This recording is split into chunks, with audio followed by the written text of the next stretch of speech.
નમસ્કાર દર્શક મિત્રો, હોટલાઇન ન્યૂઝમાં આપનું સ્વાગત છે। સૌથી વધારે વિવાદાસ્પદ નિવેદનો કરવા માટે જાણીતા કોળી સમાજના આગેવાન પરસોત્તમ સોલંકીએ હવે વધુ એક વિવાદનો મધપૂડો છંછેડ્યો છે અને એમણે પોતાના પુત્ર દિવ્યેશના જન્મદિવસે જે પાર્ટીનું આયોજન હતું એમાં એવું કહ્યું હતું કે મારું સ્થાન અને અનુભવ જોતા મને કેન્દ્રમાં મંત્રીપદ મળવું જોઈએ, પરંતુ હું એવી દોડધામ કરવા વાળો નથી અને કોઈની આગળ પાછળ ફરવા વાળો નથી, એટલે હું આજે તમારી વચ્ચે છું અને રાજ્યમાં હું પશુપાલન મંત્રી તરીકે સેવા કરી રહ્યો છું। પરસોત્તમ સોલંકીનું આ વિધાન ઘણું બધું સૂચક છે અને ખાસ કરીને કોળી સમાજ કે જેમની સંખ્યા ખૂબ મોટી છે, સમગ્ર રાજ્યની અંદર કોળી સમાજના મતદારોની સંખ્યા ખૂબ મોટી છે અને પરસોત્તમ સોલંકી સહિત હીરા સોલંકી એ કોળી સમાજના નેતા ગણાય છે અને કોળી સમાજના નેતા પણ પાટીદારો પછી હવે કોળી સમાજના નેતા પણ ભારતીય જનતા પાર્ટીની રાજ્યની સરકાર સામે શિંગડા ભેરવવા તત્પર બન્યા છે।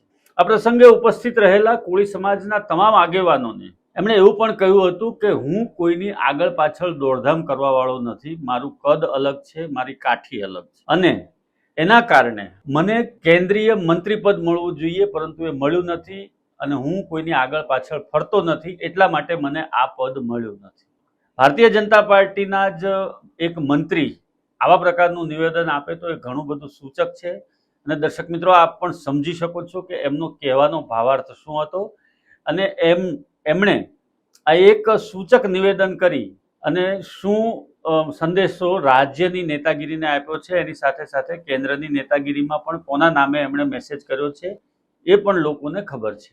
રહી વાત ભાવનગરના સાંસદ અને રાજ્ય કક્ષાના મંત્રી નીમુબેન બાંભણિયાની, નીમુબેન બાંભણિયા આ કાર્યક્રમમાં આવ્યા ન હતા, એમને ઉદ્દેશીને પણ એમણે ટકોર કરી હતી અને પરસોત્તમ સોલંકીએ એવું પણ જણાવ્યું હતું કે બહેનને આવવા જેવું હતું, 1 વર્ષ પહેલા અમે એના માટે ખૂબ મહેનત કરી છે અને આજે એ જ્યાં ક્યાંય છે મંત્રીપદ પર, રાજ્ય કક્ષાના કેન્દ્રીય મંત્રી છે, તો એમાં પણ અમારો બહુ મોટો ફાળો છે।